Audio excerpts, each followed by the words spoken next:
Hello everyone, welcome back to my channel. मैं हूं अंशिका सिंह। मैं आपको एक टेस्टी सी रेसिपी बता रही हूं जो कि है हिस्से की रेसिपी। उसे होली पे हम स्वीट डिश आपको बनाना आज सिखाते हैं।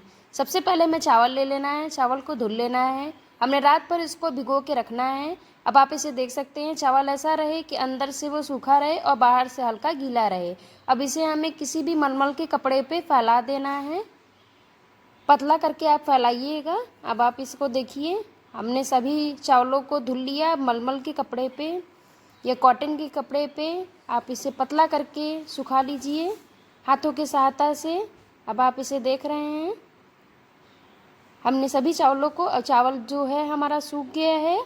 अब इसे हमें मिक्सी में इसका फाइन पाउडर यानी कि दरदरा पाउडर नहीं बनाना है, एकदम बारीक पाउडर बनाना, ताकि जो हमारे हिस्से अनरसा जो भी आप कहिए वो बन सके। ये काफ़ी टेस्टी और अच्छी लगती है, ये ख़राब भी नहीं होती है। अब हमने इसे देख लिया, इसे हमने मिक्सी के जार में डाल लिया है। अब इसे हमें बारीक पीस लेना है। पीसने के बाद हम आपको दिखाते हैं। अब देखिए, हमने एक छन्नी की सहायता से, अब चीनी को भी, हमें चीनी भी ले लेना है। आपको जितना मीठा पसंद हो आप इतना मीठा आप इसमें डाल सकते हैं। चीनी का भी हमें इसमें पाउडर बना लेना है।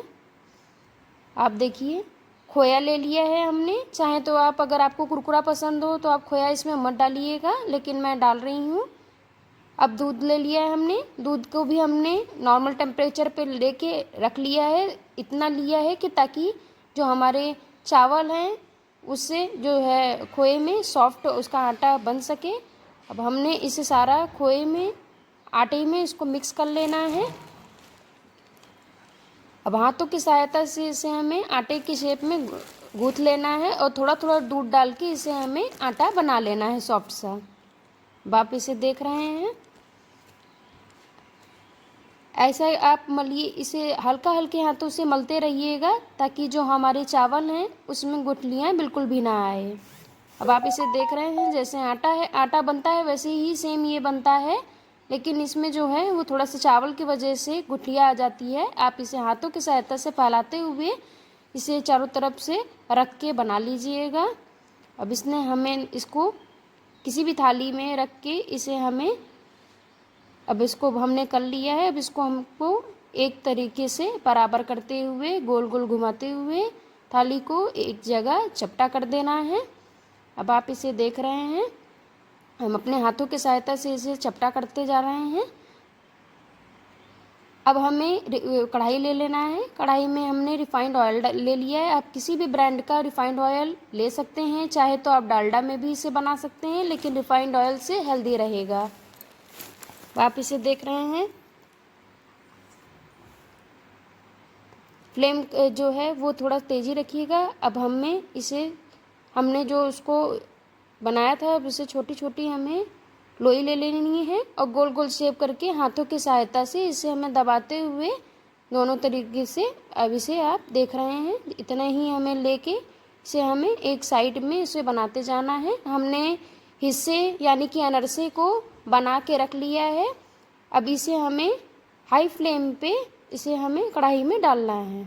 अभी आप देखिए, इतना मोटा, इसका मोटापा इतना हमको उसका रखना है, ज़्यादा पतला मत करिएगा। हमने इसमें तेल में इसको डाल दिया है, एक एक करके हम इसमें डाल रहे हैं। अब आप इसे देख रहे हैं, ये जैसे आप इसमें तेल में डालेंगे ये फूल के ऊपर आ जाएगा। ये काफ़ी ज़्यादा टेस्टी रेसिपी लगती है। अब ये देखिए, हमने इसे एक साइड से उलट पलट के इसे हमें तल लिया है। अब इसे हमें किसी भी प्लेट में या थाली में इसे निकाल लेना है। अब आप इसे देख रहे हैं, ये स्टार्टिंग में यानी कि शुरुआत में थोड़ा सा सॉफ्ट रहता है, बाद में जो ये है हार्ड हो जाता है, यानी कि कुरकुरा बन जाता है। अब हमें एक एक करके ऐसे ही सारे अपने हिस्से यानी कि अनरसे को फ्राई कर लेना है। अब आप इसे देख रहे हैं, ये हमारा तेल में जो है वो फ्राई हो रहा है। देखिए आप, हम एक एक करके इसमें जो है हिस्से यानी कि अनरसे को डालते जा रहे हैं तेल में। अब ये अपने आप से ये ऊपर आ रहा है, इसे हमें उलटना पलटना नहीं है, नहीं तो ये जो चावल है वो चिपकने लगते हैं। अब आप इसे देख रहे हैं, ये सुनहरा हो के ये हमारा जो हिस्से हैं वो तल रहे हैं। देखिए हमने इसको उलट पुलट के इसे निकाल लिया है।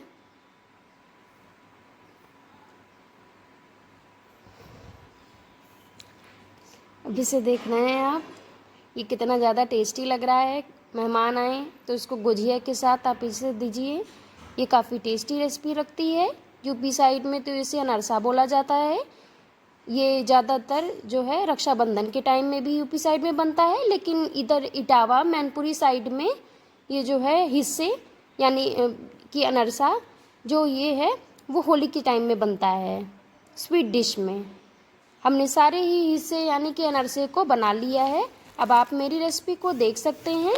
सो फ्रेंड्स, मैंने आपको अपनी रेसिपी बता दी है जो कि बहुत ही ज़्यादा टेस्टी है। मेरी रेसिपी को आप ज़रूर ट्राई कीजिएगा और मुझे कमेंट बॉक्स में बताना ना भूलें। Do like share and subscribe to my channel